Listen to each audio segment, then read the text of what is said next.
Brasil inteiro trabalhando, leste, oeste, sul e norte. O Brasil tá preparado pra ser todo imunizado. Em cada canto desse meu país terá proteção. Somos um Brasil, somos uma só nação. Em cada canto desse meu país terá proteção. As vacinas aprovadas pela Anvisa já estão sendo distribuídas em todo o Brasil. Elas são um direito à saúde. Juntos, vamos cuidar uns dos outros. Brasil imunizado. Somos uma só nação.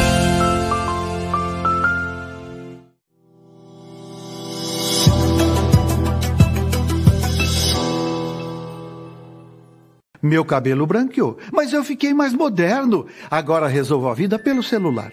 Até o Detran virou Detran Digital. Muitos serviços você faz aí da sua casa no aplicativo do Poupa Tempo. E pensa que é só para quem manja de internet? Não! Por isso me convidaram para ajudar você em vídeos no canal do detran.sp.gov.br, em que eu explico tudinho. Vai por mim, vai pro Detran Digital. Detran, Governo de São Paulo, Estado de respeito. Sabe qual é o principal inimigo do mosquito? Você, não é isso, André? Eu cuido. E você, dona Marina? Eu fecho. E vocês aí? A gente limpa. Sua vez, Pedro. Opa, eu protejo. E você, Joel? Eu previno. Ana, agora é com você. Eu oriento. Combater o mosquito é com você, comigo, com todo mundo. Ministério da Saúde, Governo Federal.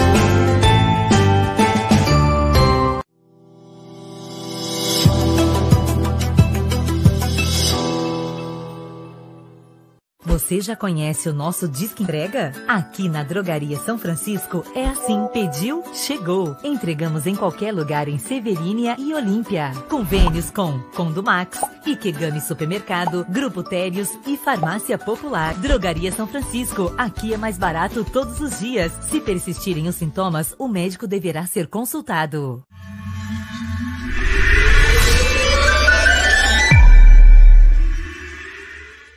Para nós do Ikegami Supermercados, é importante manter nossas lojas abertas para você conseguir se abastecer. E mais importante ainda, assegurar a saúde de todos. Instalamos adesivos no chão das filas dos balcões e caixas, demarcando a distância de 2 metros entre cada cliente. Implantamos acrílico de proteção nos caixas. E lembramos, ao fazer compras, vem apenas uma pessoa por família. Evite vir com crianças e idosos. Conte com a gente e siga nossos canais oficiais. Lá iremos atualizar vocês diariamente.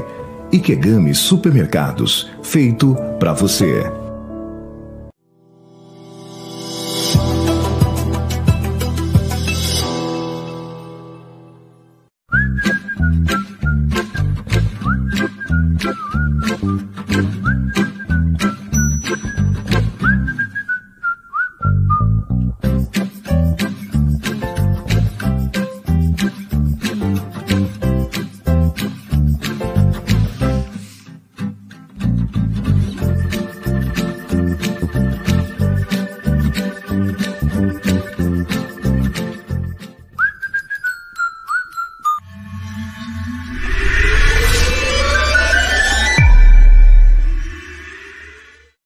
Agora é a hora do cursinho que aprova. Agora é a hora do cursinho que aprova. Agora é a hora do cursinho que aprova. intensivo dá mais tempo de estudar. Independente da prova, sua hora é agora. Vem pro Colégio Liceu, um cursinho que aprova. Sua aprovação no vestibular passa por aqui. Acesse colégioliceuolimpia.com.br 3280-4343. Colégio Liceu.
Estamos aqui mais uma vez com o nosso Café com Debate. Sejam todos muito bem-vindos. Hoje é terça-feira, já dia 4 de maio, ano 2021. Eu sou o Kleber Luiz, para quem está só acompanhando a gente pelo rádio, não está vendo que sou eu. E o Fernando Martinelli está aqui ao meu lado. Bom dia, Fernando. Bom dia, Clebinho. Bom dia, ouvintes da Rádio Difusora.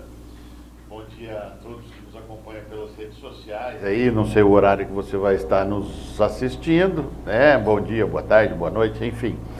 Fique à vontade, seja muito bem-vindo para mais um Café com Debate. Café com Debate. Ontem, quem apostou no bolão que a gente começaria às 7h30, acertou.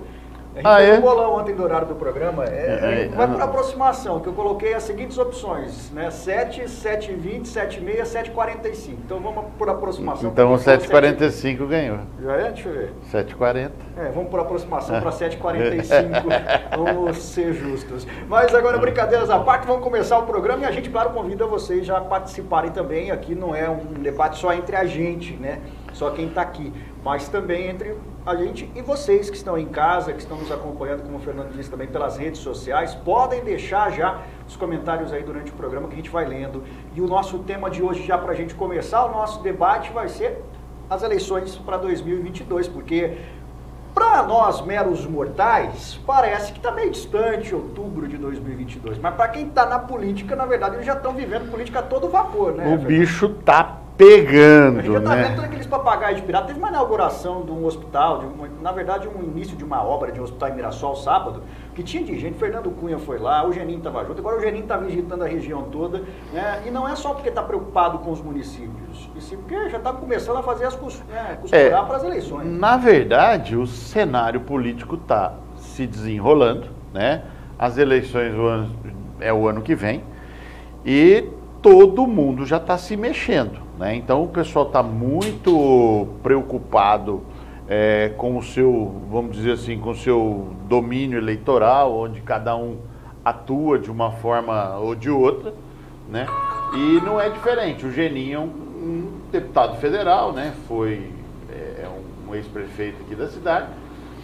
E ele precisa angariar os votos dele na região, porque ele não é um cara da capital, ele não é um cara do litoral, ele é um cara do interior. E ele vai ter que garimpar seus votos aqui. Mas como ele, tem vários deputados na região, né, visitando e trazendo emenda e, enfim, é a eleição que está aí batendo as portas do eleitor, né? Ou seja, já estamos vivendo praticamente o clima de eleição. Esse ano muito atípico, né? Essa próxima eleição, por quê? A gente vem de uma trajetória de, vamos chamar de centro-esquerda, para não falar que é uma esquerda radical. a gente veio de um governo federal de centro-esquerda há bastante tempo, né? E nós fomos de um extremo ao outro, né, nessa última eleição. E agora, né, então tem gente que não está se conformando, tem gente que está, enfim, e a coisa está se desenrolando aí para uma eleição atípica. Exatamente. E ainda mais atípica, vindo agora, depois nós vamos falar da esfera federal também, mas vindo para a esfera estadual aqui, porque no programa passado a gente falou sobre essa hegemonia do PSDB. Aí João Dória, atual governador de São Paulo, não esconde de ninguém a pretensão de disputar a presidência da República. E aí o vice-governador, Rodrigo Garcia, Democratas, um outro partido, poderia aí pode ser o sucessor se isso ocorrer, pelo menos na candidatura, no apoio do grupo, e aí virar, mas será que vai sair do PSDB? Será que agora o Democratas vai fazer um governador? Mas agora a gente já está presenciando aí que o PSDB que está se virando de cabeça para baixo para abrigar o Garcia, e aí ele pode levar outros nomes, inclusive o próprio Geninho Zuliani se cogita se vai, se não vai, porque é um afiliado político do Rodrigo, e aí seria uma mudança, porque o Rodrigo, desde que eu me conheço por gente, está lá no Democratas, né?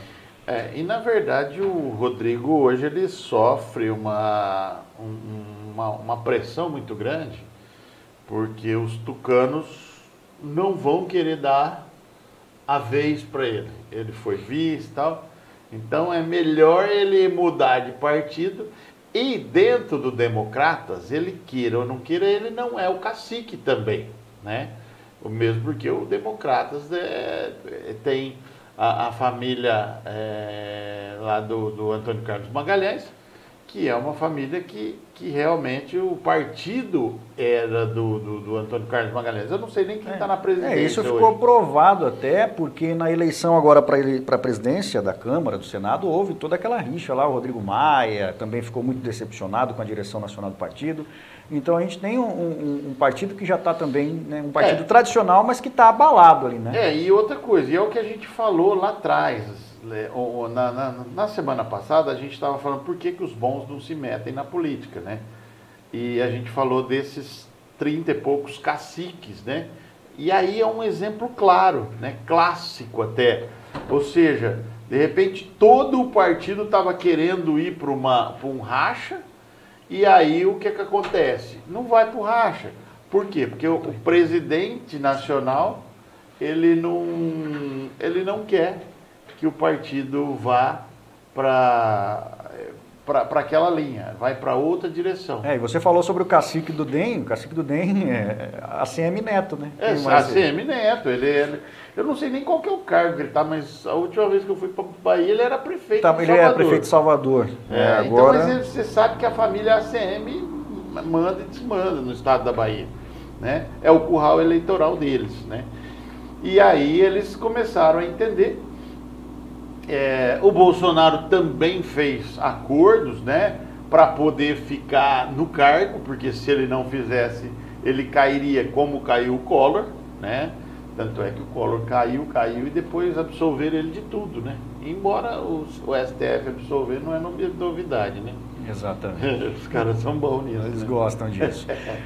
Bom, mas ainda falando então a respeito da questão das eleições, tem um outro ponto, né? Depois a gente vai voltar na questão do governo do estado, porque eu acho que o que está pegando mesmo mais recente é a pesquisa que foi divulgada essa semana pelo Paraná Pesquisas, ontem na verdade, né? Foi colhida até o dia 1º de maio, que foi o dia inclusive de diversas manifestações pelo país, algumas contra, outras a favor de Jair Bolsonaro, e o Bolsonaro é um fenômeno. Isso não quer dizer que seja um elogio ou uma crítica a ele, mas a gente não vai negar, tem quem goste, tem quem odeie, mas que ele é um fenômeno a ser estudado quando a gente fala em política Outro motivo para isso, o Paraná Pesquisas ouviu os eleitores da capital paulista sobre a eleição para presidente. Na capital paulista, maioria esmagadora classificou o governo Bolsonaro como péssimo ou ruim, só que ao mesmo tempo ele é o que tem mais votos lá.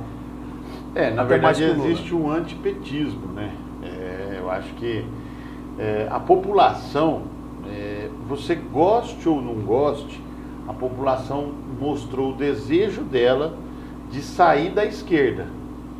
Então, independente, não vou entrar nos méritos da esquerda é boa, é ruim.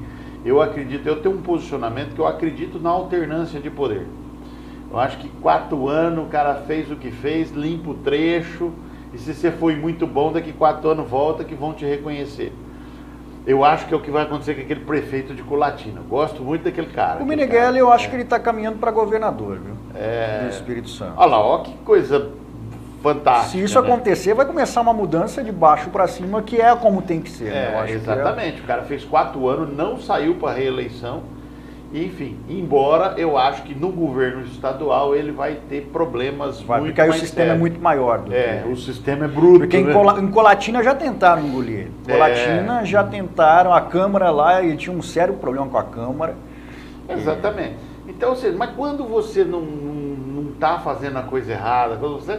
É aquela tua história, é só não deixar rabo para os outros pegar. Exato, porque a Câmara começou, eu me lembro de um episódio que eu acompanhei à distância, que o pessoal começou na tribuna a falar isso, falar aquilo, ele mandava alguns projetos, os vereadores votavam contra por causa disso, aquilo, ele falou, não, você acha que tem alguma coisa errada no meu governo? Ele falou, eu quero uma CPI, eu quero uma CEI, eu quero que vocês vão investigar, e vai ter que investigar agora. Aí teve outras questões também de recursos, de emendas que iriam ser encaminhadas para a cidade e barraram lá em cima para não chegar para ele, porque estava causando ciúmes, justamente pelo medo de que ele pudesse depois se alçar para um cargo ainda mais alto. Então, infelizmente, isso existe em todos os lugares, né? E lá em Colatina foi claro isso. Mas o Meneghelli está caminhando. Inclusive, ele recebeu um convite para ser secretário de Cultura, se eu não me engano, de Vitória, logo após a eleição, agora quando ele não concorreu, agora em janeiro deste ano. E ele não aceitou, né? Talvez já imaginando que o prefeito de Vitória quisesse surfar na popularidade dele. Então, e aí, voltando ao que a gente estava falando, eu acho que existe hoje uma... Eita, pagaram a luz aqui de trás da gente. Pagaram o cenário aqui. O que aconteceu aí? Aí, esse dia eu saí voando, hoje a gente ainda ficou no chão, esse dia parecia um foguete subindo. Então, o que eu acho? Eu acho que existe um medo muito grande da população da esquerda voltar. Eu acho que a esquerda mostrou, né, que a esquerda, esses últimos anos, caiu todas as máscaras. Então, descobriram que Fernando Henrique Cardoso não era de direita porcaria nenhuma, baita de um esquerdista, o Lula... enfim, então a gente veio de uma trajetória centro-esquerda ou totalmente esquerda. Então, não sei se a gente veio sendo preparado. E eu acho que a população tem um certo temor da esquerda, né? Então, ou seja, você pega o cara que tem... Porque assim, você pega os exemplos de esquerda, né? Você pega Venezuela, Cuba, China... Então, ou seja, China socializou a pobreza, você vai lá, então, ou seja, o Estado te dá o mínimo necessário para você viver. Então, você come, você dorme, você fica vivo e trabalha. Mas eu acho que ainda dando o mínimo necessário para viver está melhor que no Brasil, que muitos não têm nem o mínimo. Né? Não que eu seja a favor também de um regime como esse, eu acho que o regime... Mas por isso que eu digo, você falou, por exemplo, o Fernando Henrique né, dizia que era de direita, é um baita do esquerdista. Tudo bem que ele, de alguma forma, traiu quem acreditava que ele fosse de direita e durante esse tempo elegeu. Eu não me considero de esquerda. Só que o problema no Brasil é que quando a gente fala de direita e esquerda, um demoniza o outro. Porque é um baita do esquerdista, como se isso fosse uma ofensa. A gente tem que tirar coisas boas do que vem da esquerda e tem que tirar coisas boas do que vem de direita. Porque eu acho que nos dois pontos existem ideias para serem aproveitadas. O problema, quando a gente tem esses extremos, é que às vezes a esquerda fez alguma coisa e aí a direita chega, só porque foi a esquerda que fez, mesmo se aquilo fosse bom, a direita vai e descontinua. Aí vem, então o problema é não só ir de um extremo ao outro, essa alternância é interessante, eu acho que tem que ocorrer, mas ao mesmo tempo aquilo que é bom que está funcionando tem que ter uma continuidade, senão o país vai virar um ping-pong. E na verdade, por exemplo, o que aconteceu? Quando saiu os militares, quando Figueiredo deixa o governo, tinha muita coisa legal que os militares fizeram. Né? E aí o que eles fizeram? Eles abafaram o caso. Né? Então, ou seja, lá atrás já tinha financiamento estudantil, lá atrás já tinha auxílio. Então, ou seja, a gente esconder a nossa história, e eu acho que a política faz muito isso de uma forma nojenta. Né? O cara fez um negócio legal, dá sequência, melhora, né? Ajuda aquilo a andar para frente. Mas não, parece que a política, o cara quer aquilo que foi feito de bom, varre para baixo do tapete, e agora eu vou dar um novo nome para aquilo e vou ser o pai da criança, né? Então isso eu acho que atrasa muito. Então, ou seja, a gente ainda tem uma mentalidade muito pequena, mesquinha, medíocre com relação a essas questões políticas, né? Então o cara não é capaz de enxergar um bom projeto e falar assim, não, puxa, esse projeto é bom, vamos dar continuidade, ou vou melhorar o que eu acho que melhora, porque se cada um pôr um dedinho e der uma melhorada, o negócio fica top. Agora, quando o cara pega, aí ele para aquilo 1 ano, 2, some, aí ele vem, põe uma equipe para estudar aquilo, aí ele vem, reformula e monta. Então, ou seja, ficou 2 anos aquilo engavetado, parou, não deu sequência. No Brasil nós tivemos lá atrás o Vale Gás, né? Que aí foi o Fernando Henrique ainda que criou, né? Aí depois de um tempo veio aprimorando, virou o Bolsa Família. Aí nós temos depois o Minha Casa Minha Vida, que teve o seu auge aí em 2014, 2015, aí deu uma diminuída no investimento, agora já estão aparecendo com a Casa Verde e Amarela. Então é aquela história, igual no trabalho de escola, que fala, ó, copia, mas não faz igual. Copia, mas não faz igual. Quando você emprestava assim, o trabalho para o coleguinha. E aí, voltando à questão política, né, eu acho que existe hoje um medo muito grande da população dessa retomada do PT. Então, ou seja, o PT fez coisas boas? Acredito que sim. Fez algumas lambanças? Também fizeram, né? Todo governo faz, tem acertos e erros, né? Então, ou seja, só que eu acho que a população meio que saturou, deu. Então, ou seja, eu acho que foi muito escândalo na mídia, e aí eu acho que a população, então, ou seja, uma coisa que me assustou, por exemplo, eu vi o pessoal, na Globo não se falou nada, mas na Globo News falou. Eu vi uma matéria da Globo News que falou, mais de 1 milhão de pessoas na Paulista, isso é uma coisa meio atípica de tudo, né? Então, o que acontece? Esse fenômeno Bolsonaro, por pior, porque eu acho assim, o país, você olha, gasolina, o preço que está, gás, o preço que está, tal, mas ainda assim, o pessoal fala assim, aquele ruim com ele, pior sem ele. Isso quer dizer, isso na verdade, então aquelas pessoas que foram para a rua, pela leitura que eu fiz, pelo que o Paraná Pesquisas mostra, e até pelo que você mesmo está dizendo, essas pessoas não foram defender o Bolsonaro, por mais que isso pareça que está acontecendo. Na verdade, então, elas foram ainda protestar contra o PT. Dizer, olha, a gente não quer o PT, porque foi o que eu disse aqui, a Paraná Pesquisas mostra que quase 50% da população de São Paulo, capital, onde estavam essas 1 milhão de pessoas na Paulista, elas responderam que acham o governo Bolsonaro péssimo, desaprovam completamente. Tem aquelas que acham depois regular, bom, etc e tal. Mas um número muito expressivo reprova o governo Bolsonaro. Mesmo assim, lá ele lidera a intenção para presidente, no Senado de primeiro turno, mesmo contra o Lula.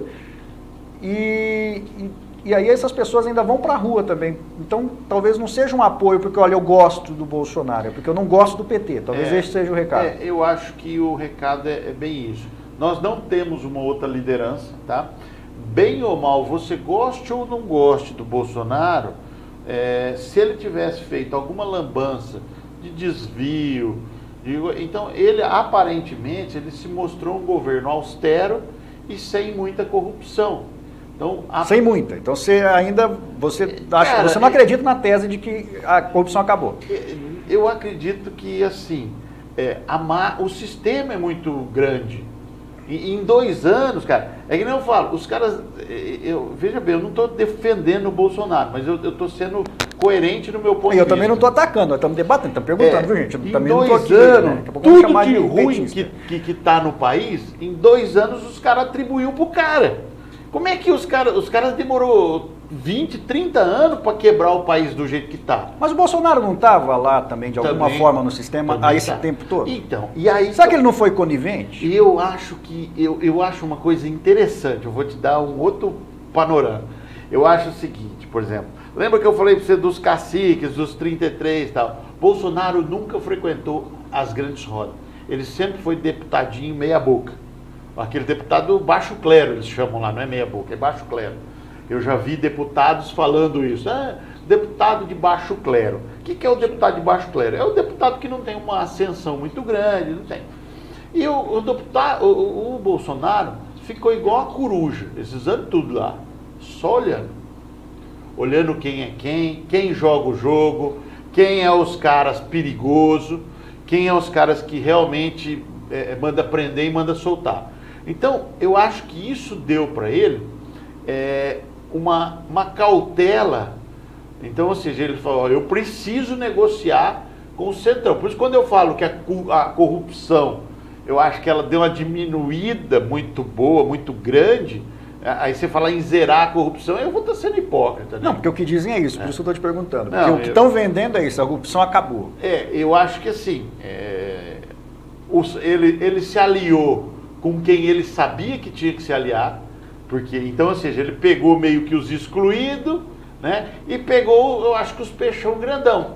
E falou, cara, eu preciso ter sustentabilidade para poder manter o meu governo. Tirou um monte de esquema, de um monte de gente, né? Então, e isso tem gente chorando até hoje, né, cara? Dentro das estatais, dentro de tudo, dentro de correio, você vê um regaço que era, né? Porque o aparelhamento do Estado, ele servia para quê? Por que tem artista chorando até hoje? Porque falando que o Bolsonaro... Porque assim, o cara pegava um Luan Santana no auge, pegando 4, 5 milhões de Lei Rouanet para gravar um CD. Sabe, isso... Aí, o que acontece? O cara fala assim, não, isso está errado. Vamos fazer o projeto de Lei Rouanet até não sei quantos mil que é, mas para quê? Para fazer o pequenininho ganhar. Então, o que acontecia ali? Os caras que nem precisavam estavam mamando na teta do Estado, né? E o cara que, de repente, queria uma oportunidade, gravar um CDzinho, gravar um videoclipe, fazer uma pecinha de teatro para poder... Esse cara nunca tinha acesso. Por quê? Porque a burocratização do negócio era tão grande que você precisava contratar um advogado, um escritório. Então, ou seja, se o seu projeto viesse daquele escritório, ele era aprovado. E aquele escritório custava. Então, o cara não queria fazer projetinho de 50 mil, 100 mil, 500 mil, 200 mil, que aí não sobra, né? Então, e o artista precisa executar o negócio. Né? Então eu acho que tinha muita coisa errada. Tá, né? A gente está falando da corrupção sistêmica, do sistema. Mas a gente não pode negar, e aqui a gente está ponderando os fatos, que eu acho que é interessante. Eu não estou atacando, eu não sou... Né, eu estou tentando aqui só levantar os pontos para a gente debater, que é interessante. Pelo amor de Deus. Depois nós vamos ler os comentários, inclusive aí vocês também podem deixar que nós vamos ler. Estou vendo que tem comentário aqui, já vou ler. Mas só para a gente finalizar essa parte da corrupção. Até agora a gente falou sobre Centrão, corrupção lá da Lei Rouanet. Mas nós não podemos negar que não existe só no sistema corrupção. Nós temos na família Bolsonaro pessoas que são investigadas e com convicção de que possam ter feito alguma coisa, porque não é normal pelo tanto que ganham, pela vida que levam. Aí tem a questão do Queiroz, dinheiro, a gente sabe como funciona o esquema. E lá? Eu vou te falar, eu vi hoje cedo, eu estava olhando o vídeo do Arthur Duval, o tal do Mamãe Falei. Esse cara, ele estava lá, foi lá na passeata falar, você é a favor do foro privilegiado, não sei o que lá, pá. Aí os caras falaram, não, eu acho que tem que acabar com o foro privilegiado. Aí ele fala assim, o que você acha do Flávio Bolsonaro ter pedido foro privilegiado e tal, não sei o que lá. Eu acho que a gente tem que entender e separar o joio do trigo, tá? Então, eu acho assim, a família Bolsonaro então, se enfronhou na política. Eles eram baixo clero, hoje eles são alto clero. Eu acho que eles fazem o mesmo modus operandi de todo mundo, tá? Ponto. Flávio, o outro, os três. Mas se colocaram lá para mudar e agora eles fazem o mesmo operante de todo mundo e todo mundo fica quieto e ainda quer mais 4 anos, não é algo meio normal? Assim, eu acho que a gente tem que separar o joio do trigo. Uma coisa a gente está falando de Jair Messias Bolsonaro, tá? Presidente da República, que é um cara que defende uma bandeira. Outra coisa é você falar do filho dele. Você votou, eu não sei se você votou para ele ou pouco, mas então, ou seja, as pessoas que votaram no Bolsonaro não necessariamente votou no filho dele. Tá, mas se ele vai acabar com a corrupção, ele está vendo que o filho dele é corrupto, caso seja, não estou dizendo, não estou afirmando, até porque ele vai responder, mas numa hipótese que seja, ele não vai fazer algo, ele vai mudar toda a estrutura da Polícia Federal. Ontem aqui em Olímpia, eu noticiei aqui na Ronda ontem, uma mãe que desconfiou que o filho tivesse envolvimento com drogas, quando o filho saiu de casa, deixou a porta do quarto trancada, ela arrombou a porta do quarto dele, encontrou droga lá dentro e entregou o filho para a polícia. Uma mãe aqui de Olímpia fez isso. Agora, um presidente da República que vai numa televisão, fala que vai acabar com a corrupção, se ele notar que tem alguma coisa na casa dele, ao invés dele então denunciar o filho, dar um chega para lá no filho, ele vai acabar com a corrupção, mas a corrupção dos outros? Isso não é hipocrisia? Eu acho, concordo com você. Porém, eu acho assim, a nossa Constituição ela é clara. Tem que ter prova e tem que provar. Então, ou seja, eu acho que aí os parlamentares que estão lá já deveriam ter investigado, aí que entra o jogo, aí que entra a máquina, aí entra a mágica. Quando eu falei no debate passado que não foi feito para os bons, foi feito para os ruins, aí entra a mágica do esquema. Então, ou seja, o cara é senador, ele tem benefícios de senador. Então, o que acontece? O cara, ele ajeita. E agora, cara, bem ou mal, eles são filhos do rei. Então, os caras têm informações privilegiadas, os caras têm... E eu acho assim, eu não acho que é uma família santa, eu acho só o seguinte, o outro lado fez lambança demais e aí deu margem para que o fenômeno Bolsonaro existisse. Ponto. A família Bolsonaro, eu acho que tirando a mulher dele, que nego paga um pau para ela, que acha que ela é uma pessoa do bem, o resto ali, e a pequenininha, né? Que ainda não deu conta. Ainda não. Porque até o Jair Renan, coitado, já tem investigação contra o menino. O resto, cara, tá colocando tudo no mesmo balaio. Agora, eu acho que tem possibilidade dos caras estarem envolvidos. Acho que tem grande chance deles serem envolvidos em corrupção, deles estarem atolados até o pescoço. E tem grande chance do pai também estar querendo livrar a barra dos filhos. Acho que tem grande chance disso estar acontecendo também. Agora, voltando à nossa questão da política, eu acho que os caras têm mais medo. Então é melhor a gente segurar a onda com essa meia dúzia de vagabundo aqui que está fazendo lambança, do que a gente voltar toda aquela quadrilha que estava no poder. Então eu acho que nessa ótica eu entendo que a população foi à rua pedir algumas mudanças, né? Então você vê a questão de família, a questão do pessoal pedindo. Eu acho que essa imagem, o PT, ela judiou muito, né? Aquelas questões de criança, daqueles museus, aqueles rolaiados, aquelas manifestações. Eu acho que todo tipo de manifestação é válida, mas eu acho que passou um pouquinho da normalidade. Acho que o tom foi um pouquinho mais agressivo do que o que a sociedade suportava, né? Então você pega as novelinhas da Globo, mostrando casal de coisa, mostrando traição a todo momento, mostrando que o patrão é sempre o vilão, né? Então você mostra um lado, tá, até aí eu acho que foi tolerar. A hora que entrou naquelas manifestações, nego mijando coisa, o outro quebrando o santo, o outro não sei o que lá. Então, ou seja, aí eu acho que passou um pouco do tom do brasileiro. E aí, o brasileiro, ele é um pouco conservador, ele não é um pessoal muito liberal demais. Então, eu acho que aí criou essa...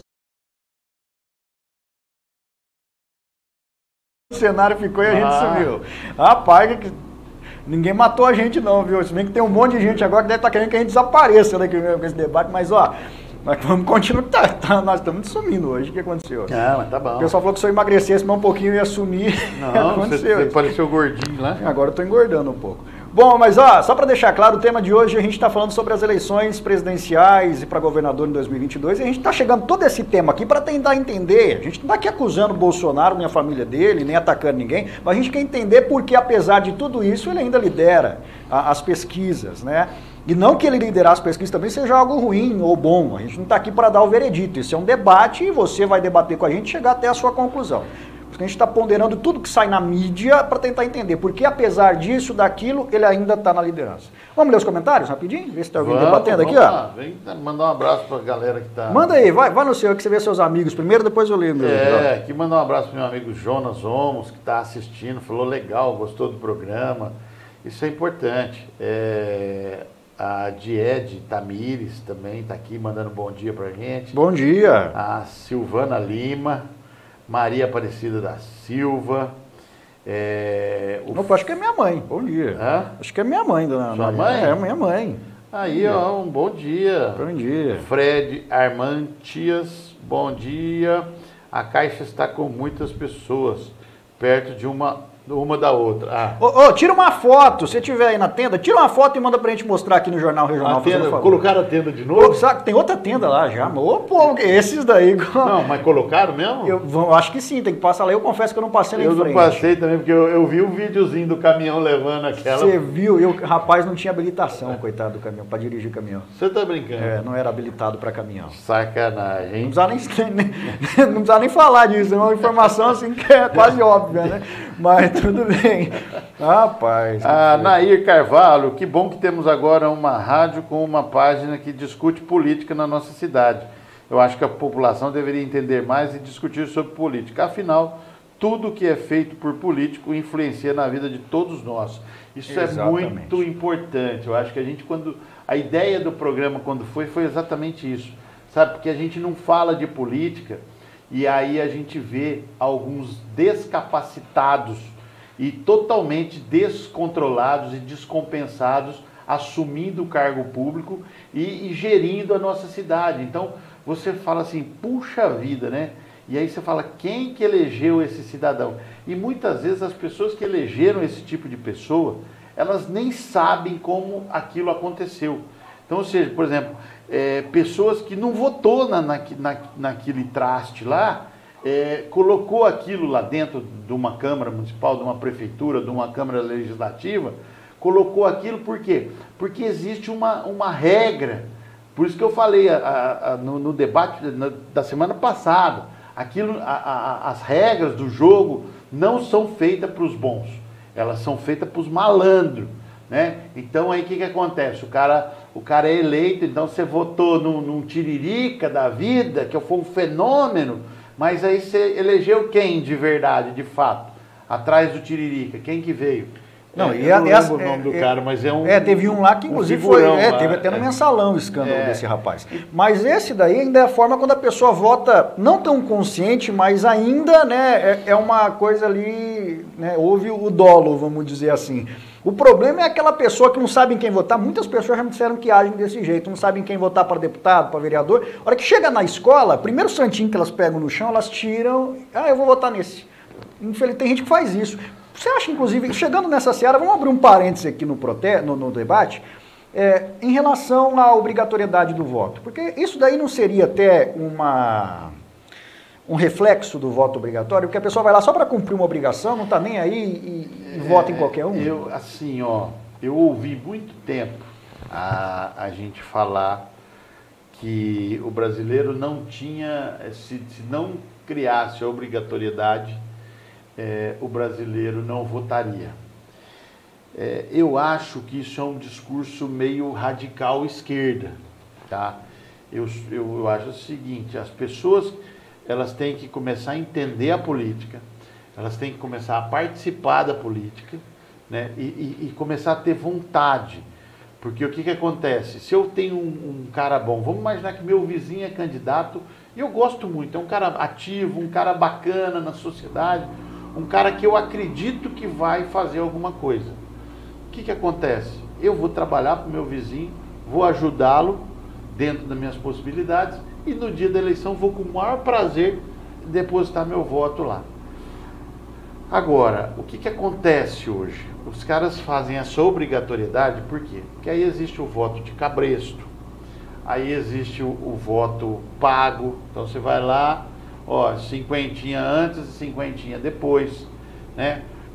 Se eu tiver tantos votos na sua sessão e na sua urna, eu te dou tanto. Então, ou seja, a gente já viu de tudo isso, né? Então, ou seja, e esse camarada, essa obrigatoriedade, eu acho que ela é pesada. Né? Porque eu acho assim, tem que continuar sendo um direito, não tira o direito, mas a obrigatoriedade, porque se não for obrigatório, eu acho que quem vai votar? Quem já se interessa por política, quem acompanha, quem gosta, e que de alguma forma vai fazer uma escolha consciente. Exatamente. E eu vejo que precisa, eu acho que aquela mini reforma política foi ridícula. Né? Foi mini mesmo, foi né? Bem mínima mesmo. Eu acho que a gente tem que mudar profundamente a nossa política, principalmente o sistema eleitoral, né? Então agora a gente está brigando pelo voto auditável. Eu acho, tá? Eu particularmente, é a minha opinião, acredito que existam possibilidades muito grandes de haver divergência nas urnas. Então eu acho que o voto auditável, ele é não vou dizer que é uma proteção, mas é um meio a mais de evitar a fraude. Então, ou seja, agora por que não querem?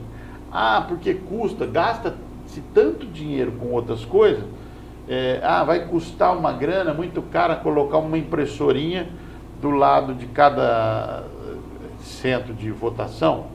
Eu acho o seguinte, você votou, saiu o extrato, olha, eu votei no Kleber... até porque essa impressora já existe lá, porque quando termina a eleição, eles imprimem lá o boletim da urna lá. O boletim da urna. Já existe, esse sistema para imprimir, eu creio que já é só uma adaptação, porque já tem uma parte, já é... Então, e a gente já ouviu ao longo dos anos várias denúncias de que o voto depois de tal hora era computado para fulano, o voto a cada tantos votos computa-se um para o outro, porque é um programa de computador aquilo, né? Então eu não acredito e não desacredito em nada. Eu acho o seguinte, se você tem uma possibilidade de auditar, por que não fazer, né? Então, ou seja, e aí vai para um lugar lá, igual fazia-se antigamente, a votação. Porque eu acho que só o fato de ser auditado, ele já vai... Porque olha como que vai ficar ruim para os caras que fazem. Porque assim, vamos imaginar que deu Lula e o Brasil as pesquisas davam que era Bolsonaro. Vou pegar Aí o que acontece? Se o negócio é auditável, já pensou se aí no papel da Bolsonaro e não da Lula? Então, como é que vai quebrar a credibilidade de quem? De quem vendeu o sistema para o Brasil, que morde uma grana violenta, né? Então, eu acho que só a possibilidade de se auditar, o cara já vai pensar 2 vezes em fazer o esquema. Você concorda ou não? Não, acho que tudo que vem para esclarecer, no caso de uma CPI para investigar, de auditar voto, eu acho que se vai trazer mais segurança, mais credibilidade, por que não incluir? Ainda mais quando a gente fala do destino do nosso país, eu acho que a gente não tem que ficar falando, isso é caro, isso é barato. Gastam tanto dinheiro com tanta coisa, tanto dinheiro que é desviado. Com certeza, se a gente tivesse qualquer instrumento que venha, como eu digo, para trazer mais segurança para a gente, com certeza vai ser mais barato do que o tanto que a gente perde em corrupção todos os anos. Então eu acredito que esse sistema eleitoral ele não foi feito para a gente colocar pessoas boas, ele foi feito por um esquemão, né? E agora, então a gente fala essa questão do voto auditável exatamente por quê? Porque existe uma desconfiança, né? Mesmo o próprio presidente que ganhou a eleição, ele pede o voto auditável. Ele não se conforma muito com o resultado das urnas também, porque as pesquisas dele davam uma margem muito maior. O Aécio com a Dilma, o Aécio sapateou, esperneou ali, porque foi pouquinho voto para o Brasil, a diferença. Então, os caras achavam até que estavam eleitos, a hora que foram ver, tum. Então, existe uma desconfiança da urna eletrônica. Se você consegue sanar essa desconfiança... mas essa desconfiança ficou maior agora que o presidente começou a falar bastante a respeito disso. Mas eu volto a perguntar, ele não participou de não sei quantas eleições, foi eleito em praticamente todas, e aí desconfia de um sistema que favoreceu ele esse tempo todo? Ele participou de alguma fraude? Pode ser. Entendeu? Isso que é.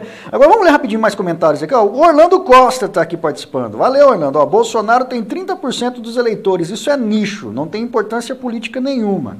É o que ele está dizendo aqui. 30%. Mas de intenção de votos tem muito, né? Tem 30 e poucos %, mas isso tem importância quando os 30 e poucos % dele representam mais do que todos os outros, né? E assim, eu acho assim, se ele tiver 1%, é importante. Eu acho que o voto de todo mundo é importante. Eu acho que ninguém está aqui para discutir quem que é melhor, quem que é pior, se vai dar Lula ou se vai dar Bolsonaro.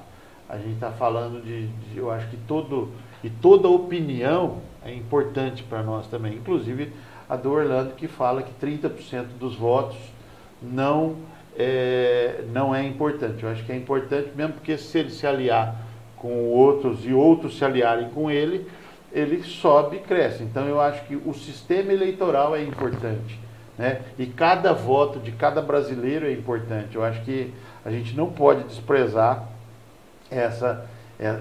a votação do cara. O cara foi eleito, se vai ser bom, se está sendo bom. Eu acho que o país, para o povo, está ruim.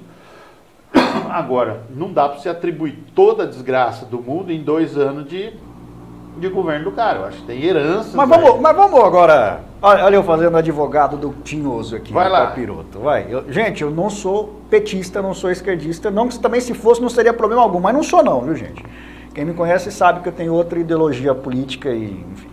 Mas a gente tem que agora de provocar, agora de perguntar. Porque hoje a gente fala, não dá para atribuir tudo ao Bolsonaro. Mas lá atrás, quando subia combustível, não era tudo culpa da Dilma? Como que as mesmas pessoas que antes crucificavam o governo, agora eu acho assim, eu não estou isentando ele da culpa, tá? Mas eu acho que não dá para atribuir tudo, né? Quantos por cento? Oi? Uns 70, né? Tá bom. Eu acho que 30% tem outros fatores. Não, porque tem herança, você está herando. Então, só não dá para dizer que não é culpa dele. Porque se a gente for falar, não é culpa dele, é sempre dos que vieram, dos que passaram, então nunca ninguém vai resolver. Eu acho que 70-30, eu acho que é um número... Então é uma proporção boa, eu vou concordar. Porque eu acho o seguinte, a partir do momento que você assume a cadeira, entendeu? Você vai ali e tem que resolver. Agora, tem coisa, por exemplo, que eu vejo que é complicado. Por exemplo, eu estava vendo eu acho que é fundo de pensão dos Correios, que deram uma sangrada naquilo. E aí existe um rombo ali, existe uma situação. Então, aquilo é uma herança maldita. Exato. E até falando disso, eu acho que até uma agenda positiva desse atual governo, na minha opinião, essa desestatização, esse plano de concessões, privatizações, eu acho que isso é algo interessante. Nem tudo é ruim. Tem pontos que eu acho que são... vejo, por exemplo, você pega vamos pegar duas gigantes do Brasil. Você pega que caiu lá as usinas lá, como é que chama? Vale do Rio Doce. Foi privatizada. Na verdade, ela não foi privatizada, ela foi dada. Porque assim, preço de... eu compro e o governo me dá o dinheiro para eu devolver o dinheiro para o governo. É mais ou menos isso pelo menos que eu entendi. Na minha humilde opinião, os caras estatizaram e tal. Não, você vai pagar não sei quantos bilhões, só que o BNDES vai te financiar para você comprar aquilo. Então tá, independente da forma, foi feito. E você pega a Petrobras, são duas gigantes do Brasil. Uma, você vê escândalo de corrupção, a outra você não ouve falar nada. Tirando essa infelicidade que caiu lá, a barragem lá, e que fazia quantos anos você nem ouvia falar de Vale do Rio Doce, né? Então você não, os acionistas, quem tem ação, ganhando dinheiro com a empresa a todo vapor. Mas tá vendendo minério de ferro para a China, tá vendendo...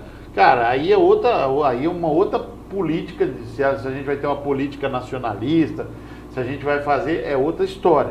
Mas você não vê corrupção, roubo, esquema dentro de uma empresa e o saneamento básico, que a gente está vendo agora que o Rio de Janeiro teve já essa primeira concessão, e aí com esse marco, né, do saneamento básico, há possibilidades da iniciativa privada assumir de vez esse serviço, é um serviço essencial, etc. e tal.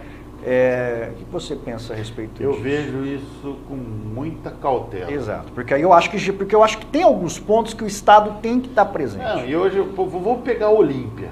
Olímpia, você tem uma empresa, o Daemo, altamente lucrativa, tá?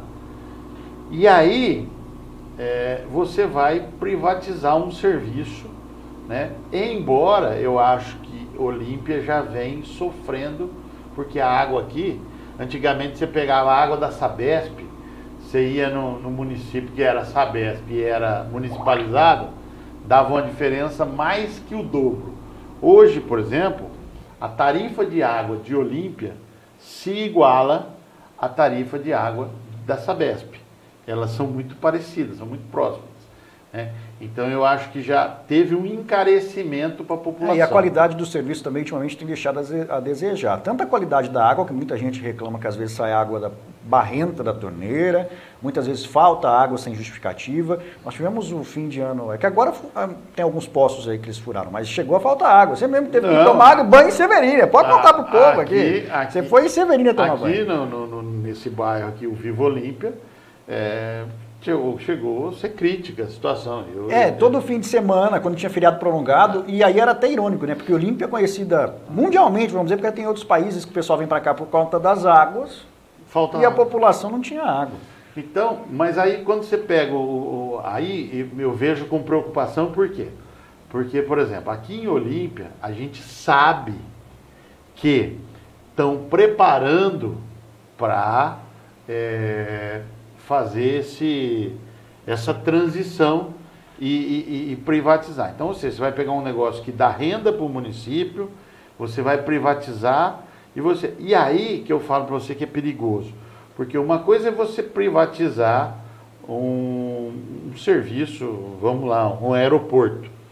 Outra coisa é você privatizar uma estação de tratamento de água, né? E ainda mais do jeito que a gente vê os caras fazendo, né? Então, ou seja, olha, eu vou levar uma pessoa lá para já ir ajeitando a casa para fazer essas privatizações.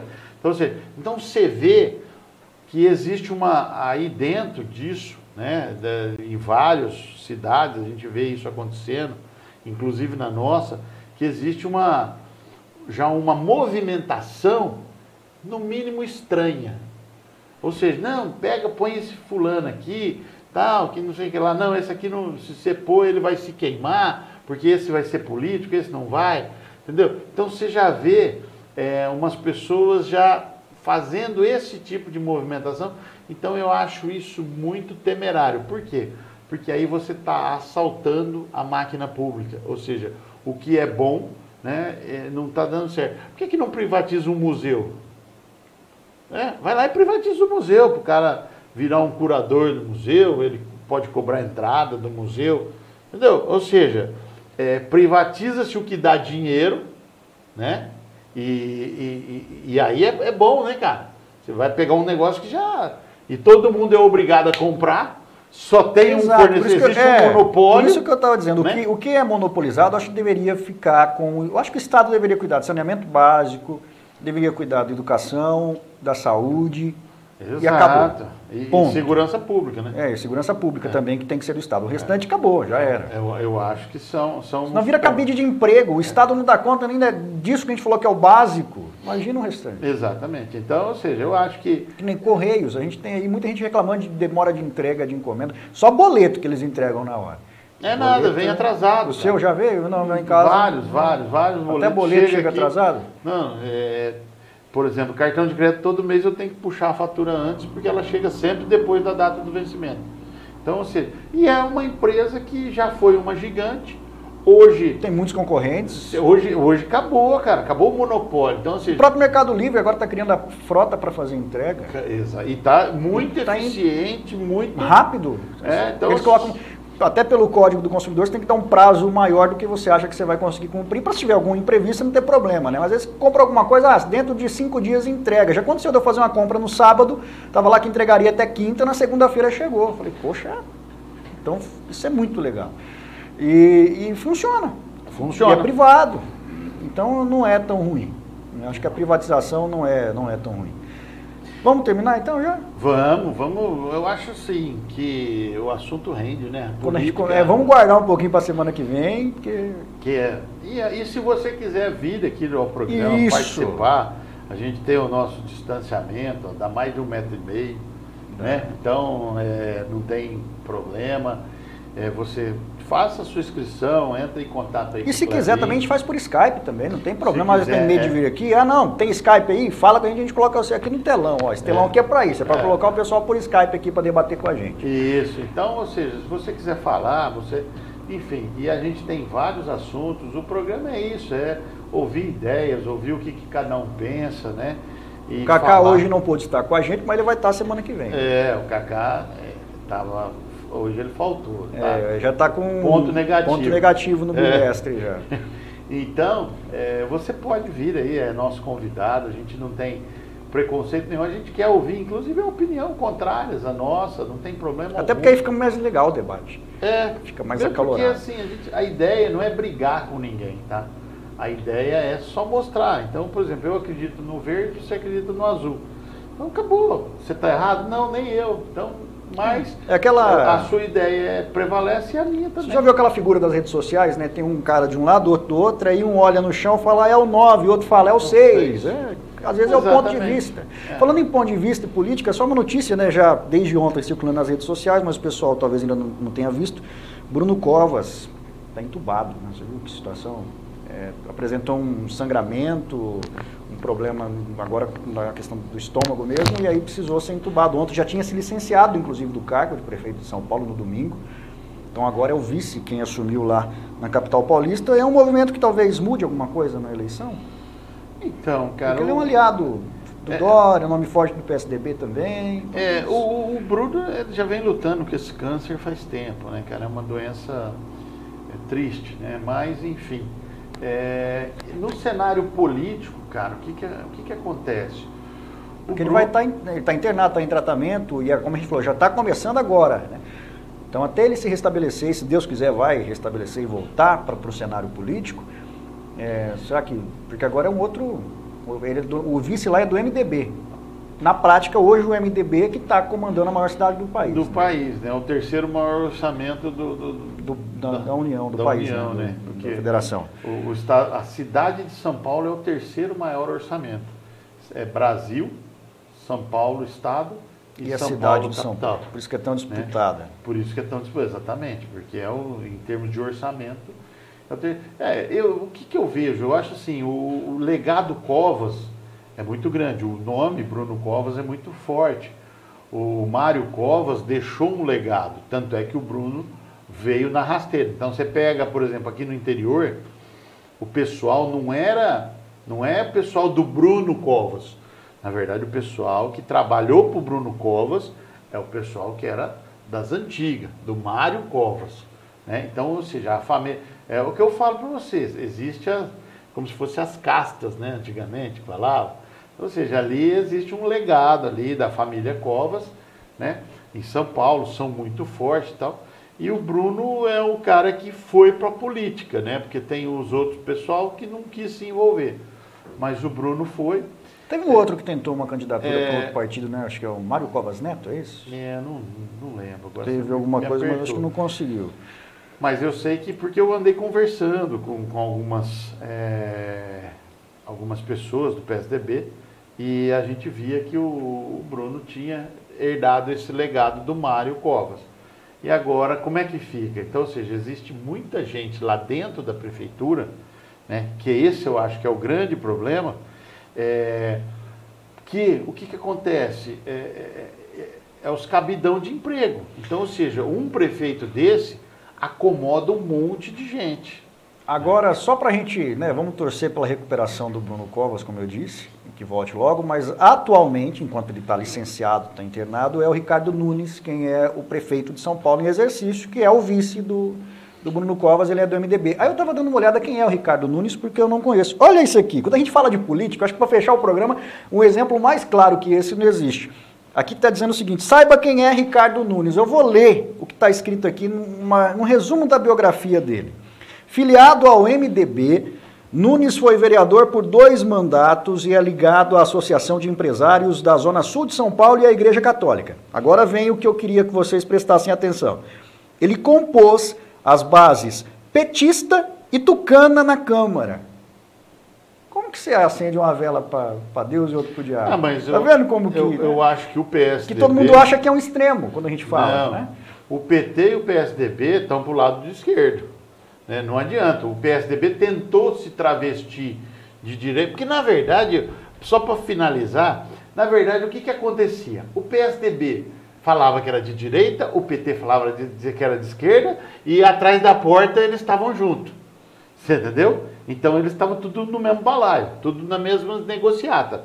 Tanto é que depois você viu lá no Foro de São Paulo, Fernando Henrique Cardoso, os caras tudo já, né, tudo farinha do mesmo saco. Então, só que para a população, e isso ficou claro, que não tem PSDB extrema-direita e PT extrema-esquerda. Não, eles eram todos, vamos dizer, centro-esquerda. Tudo pessoal pro ladinho esquerdo. Então, o que aconteceu? Chegou um dado momento que a máscara caiu. Né? E o PSDB segue as linhas do esquerdismo, né? Vamos dizer assim. Né? E aí vai, uns um pouco mais radical, outros menos radical, mas tudo na linha, né, do socialismo. Então eu acho que essa é a grande... E eu acho que hoje aquelas manifestações do Bolsonaro, como nós começamos o nosso debate hoje falando disso, elas refletem o quê? Não é, amamos Bolsonaro, estamos dando um recado que nós não vamos aceitar esse tipo de política. Eu acho que chega dos mesmos. E hoje eu estava ouvindo agora a Bandeirantes, antes de chegar, uma outra notícia que eu fiquei assim, mas será que vai chegar a esse ponto? Eu sabia que ele era, vamos usar aquele termo que a gente usa no popular, que ele era bem convencido, mas eu não sabia que era tanto. O Temer deu uma entrevista falando que está avaliando se ele vai ser ou não candidato a presidente agora em 2022, que só o fato de terem cogitado isso na mídia, que já é uma honra e um reconhecimento do trabalho que ele fez enquanto presidente, ele está avaliando voltar. Tomara. Quanto mais, melhor, né? Tomara, fazer o quê? Quem não deve, não Temer, né? Vamos embora, então. Um abraço a todos. Fiquem, depois dessa eu tenho que ir embora. Vamos embora. Tchau, um abraço. Eu volto daqui a pouco, às 11, com o Jornal Regional. Tem o Show da Manhã já na sequência. Quem está pela rádio fica aí, que eu já vou seguir de lá com o Show da Manhã. E nós vamos debate por aqui terça-feira que vem, e você pode mandar sua sugestão, pode vir para cá. Se quiser vir também, pode vir, chega mais. Chega mais, você é nosso convidado. Um grande abraço, uma ótima semana a todos. A gente podia fazer um cenário, igual eles estão fazendo no Faustão, colocar um monte de quadradinho do pessoal por Skype aqui, colocar pelo Zoom, colocar um monte de gente para debater ao mesmo tempo aqui atrás com a gente. Vamos fazer isso qualquer dia. Vamos lá. Um abraço. Tchau, gente. Até Fui. mais. Tchau, tchau.